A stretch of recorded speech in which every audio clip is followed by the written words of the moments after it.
Once I was in my village pursuing my sadhana when I became very troubled by thoughts relating to the opposite sex. I wrote a letter to Bhagavan, and it was handed to him by Major Chadwick. Bhagavan read it without comment, but at the very time this trouble was brought to Bhagavan's attention by Chadwick, these troubling thoughts left me. Little incidents like this demonstrate the potency of having a guru of Bhagavan's stature. He was always there for us to turn to. If we wanted to question Bhagavan on any matter, we usually had to keep the question with us until we felt that Bhagavan was ready to hear it and reply.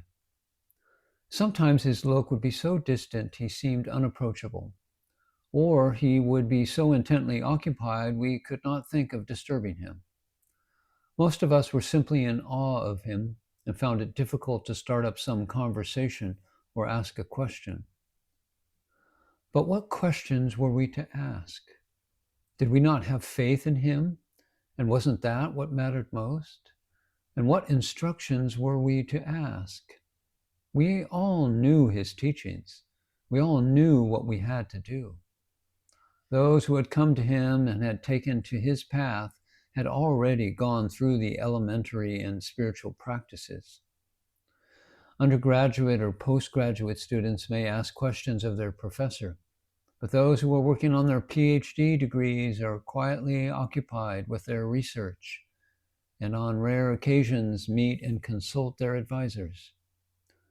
The serious aspirants that came to Bhagavan were like PhD candidates. Once I asked Bhagavan why, for no apparent reason, one sometimes feels composed and cheerful, sometimes restless and unusually active, and sometimes lazy and languid. Bhagavan replied, "In man, the three gunas of nature, prakriti, are in constant movement. When sattva comes to the fore, one is quiet and cheerful. When raja predominates, one is restless. When tamas is uppermost, one is languid and cheerless." How to get over their influence, I ask. By becoming agunatita, that is, transcending the gunas, he replied. How to become that? By realizing the self, Bhagavan said. The Maharshi was available to all. The management may have put limits on lengths of stay in the ashram, but anyone could live outside the ashram and daily come and visit the Maharshi. The women devotees did that. Since no women were allowed in the ashram at night, they all had to leave after evening meals. One day, about 7 p.m., when it had already turned dark, an indiscreet incident between a man and a woman occurred.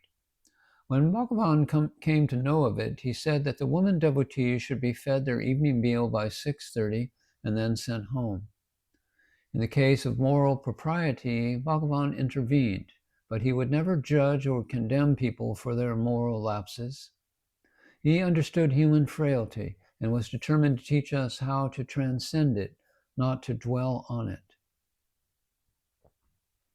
In Bhagavan's hall, the devotees would be occupied with one of three things. Some would be sitting in silent meditation with eyes closed. Some would be quietly gazing on Bhagavan's holy form. Others would be engaged in discussion, which usually consisted of questions put to Bhagavan. In other activities, it required permission from the office. Once, T.M.P. Mahadevan had just returned from a trip to the West. He delivered lectures wherever he went, and a number of those lectures were about Bhagavan and his teachings. A few of the resident devotees wanted to hear an example of how he lectured on Bhagavan. He offered to give one right then and there, but before he could do this, permission had to be taken from the office. Without undue delay, it was given. T.M.P. Mahadevan then gave a lecture. Except for this lecture, I don't ever remember anyone giving a lecture in the hall, although they were those whose very questions were the equivalent of a lecture. but usually such visitors wanted to show off their knowledge. Also, I don't remember many songs or bhajans being sung in the hall, except for the daily parayanas. Devotees did occasionally sing, no doubt, but permission was also required. Personally, I preferred to sit quietly before Bhagavan. In this way, I felt I was reaping greater benefit than any puja or sankirtan. There was Daivarata, a devotee of Bhagavan who had been living in the north for some years and who had just returned to the ashram for a visit after a long absence. Among other things, he was known for his enthusiastic kirtan and dancing. He used to do it in earlier years before the Maharshi and while doing Pradakshina of Arunachala. Some of the devotees expressed a desire to see him perform. It was arranged in the dining hall. Bhagavan sat there where he usually did at mealtime, and we all sat in rows. Daivarata began singing and dancing up and down the rows with great enthusiasm. He also sang Ganapati Muni's Shatvara Rimsat in his own melody, dancing with the tune. Once the private secretary to the governor of Pondicherry arrived at the ashram with a few of his associates. He came into the hall with a large sheet of paper filled with a long list of questions written in an elaborate, complex style of French. He handed the paper over to Bhagavan, walked over to the window opposite Bhagavan's couch, and sat on the windowsill. Bhagavan looked at the questions and, noticing they were written in French, called me to him and asked me to translate them. I found the French difficult to translate, and I was struggling with it, word by word, while translating it to Bhagavan. Bhagavan, realizing my difficulty, said, "That's not necessary. Just tell me what the gist of this question on the paper is." I scanned through the whole list of questions and then told Bhagavan that it says that he really doesn't want oral answers to all of these questions, but rather the answer in the form of an experience. Bhagavan paused a moment. He then slowly turned his face in the direction of the questioner and rested his eyes on him. When about 30 seconds passed like this, I noticed the man's body began to tremble. Soon he was shaking all over and blurted out, "Oh no, Bhagavan, not now. Please, Bhagavan, not now."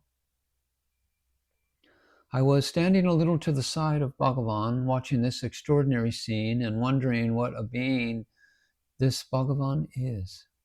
He is a storehouse of power, but yet so kind, gentle, and compassionate. And in spite of all this grandeur, he always seems so human and natural, even laughing and joking with us on occasions. The attendants used to spread various sheets over Bhagavan's couch, changing them frequently. Occasionally, they would place a tiger skin on the couch, and Bhagavan would sit on that too, just like it was any other sheet. Once I was sitting near the end of Bhagavan's couch facing him. That day, a tiger skin had been spread on the sofa, and the head of the tiger was hanging over the armrest and seemingly staring straight at me. Chadwick was also sitting in the hall at the west end. He would usually follow a punctual schedule, and exactly at 7 p.m. he rose to leave. On his way out, he walked up behind me and whispered in my ear, "Do you see? There is Chinnaswami, the ashram tiger, staring straight at you." We both chuckled at the joke. When Chadwick went out, Bhagavan asked me what Chadwick had said to me. When I repeated it, Bhagavan enjoyed the humor and we both laughed. Now and then, before India gained independence, followers of Mahatma Gandhi's Swaraj movement would visit the ashram. Many of these visitors were not what we would call spiritual aspirants, but rather social reformers. They would question Bhagavan about their work and ambitions. Sometimes Bhagavan would answer, and other times he would simply remain quiet. On one occasion, a prominent leader for the advancement of the lower classes came on a visit. She asked Bhagavan a number of questions concerning her work and ideals. Bhagavan simply listened and remained silent. The lady left. Shortly after her visit, an article written by this lady was found in a Madras newspaper. She wrote that she had discussed all her plans with Bhagavan, and he agreed with them. When Bhagavan saw this, he commented, "What can I do? Even if I am silent, such statements are printed in the newspapers." Rajendra Prasad was an intimate disciple of Mahatma Gandhi. But unlike many others in the freedom struggle, he had genuine spiritual leanings. I was in the ashram in August of 1938 when he visited, together with Jamnalal Bajaj and others. I don't think we can say that Gandhi sent him to visit the Maharshi. Probably Rajendra Prasad had a desire to meet Bhagavan and benefit from his company, and Gandhi, being broad-minded, gave him permission to go. Those who are following Gandhi's ideals could be called karma yogis. Adi Shankaracharya writes that karma yoga is useful for purifying the mind. But the purified mind has to be harnessed to some technique of spiritual practice. Only then will the sadhana be effective. Bhagavan has said that only a true jnani can be a true karma yogi. It is not that doing good works and giving to others is wrong, but only a jnani knows that there are no others. There is only the self, Atman. Who is to give to whom? Bhagavan's whole life was simply an offering to the world. Everything he did was for others only. The scriptures say that a jnani has no will of his own, and whatever he does is prompted by Ishvara, or God. Bhagavan knew that social service could temporarily relieve suffering to some extent. He also knew that the same person who was helped would someday come to grief again, not only later in this life, but in life after life. To remove all suffering, to completely extinguish the cause of all suffering, the Maharshi was born. He wanted to liberate us from the mistaken belief that we are this frail body, mind, and ego. To do this, he gave the method of self-inquiry, showed us how to practice it, and effectively aided seekers by his own powerful presence and grace. But even with all that, there were many who came to him, stayed for some time, and then went astray. Such was the case with the pious attendant of Bhagavan, Madhava Swami. He worked in the ashram for about 10 years, mostly serving Bhagavan as a personal attendant. At one point, he seemed to have become restless, or perhaps he felt that he required rest somewhere away from the ashram.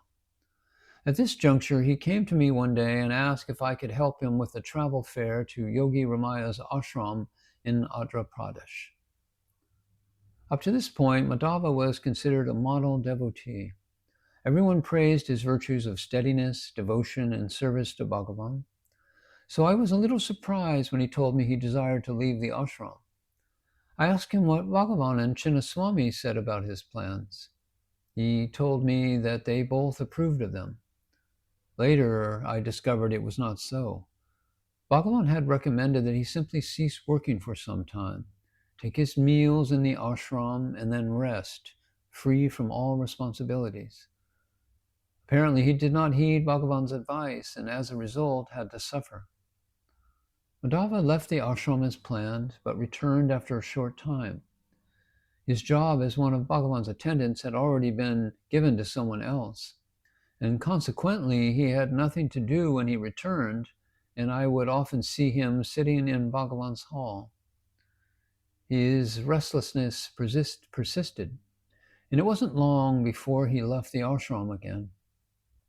When he returned a second time, he was wearing ochre robes, which means he must have been initiated into sannyas by some swami during his travels.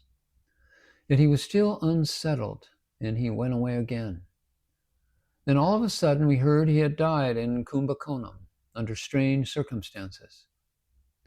It is not altogether uncommon for aspirants to deviate from the prescribed path after coming to Bhagavan. It is only those who persist to the end with their spiritual practice, devotion, and faith that succeed. Of course, Bhagavan's helping hand is always there for those sincere sadhaks who strive and reach out for it. Once, the Sarvadakari asked me to set my alarm so I could wake up at 2 a.m. It was discovered that Bhagavan was rising at this time every night and walking to the latrine near the Goshala, the cowshed. The attendants were sleeping right through this, and of course, Bhagavan probably took special care not to disturb their sleep when he rose.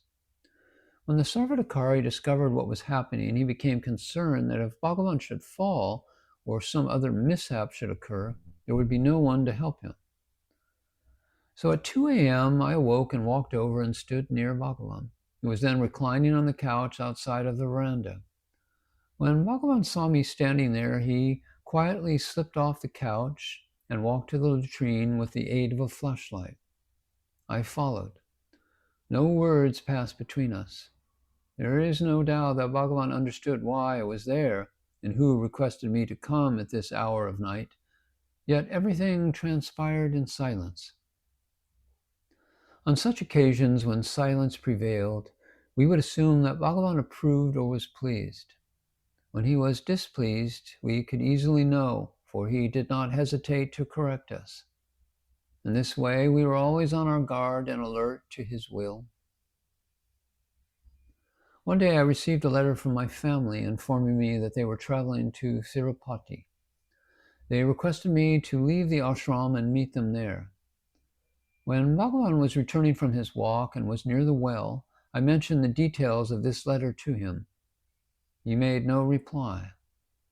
Now, how could I just leave? Normally, he would indicate his approval of the plan by asking questions or commenting, and in some manner make it clear to me that it was all right to go ahead.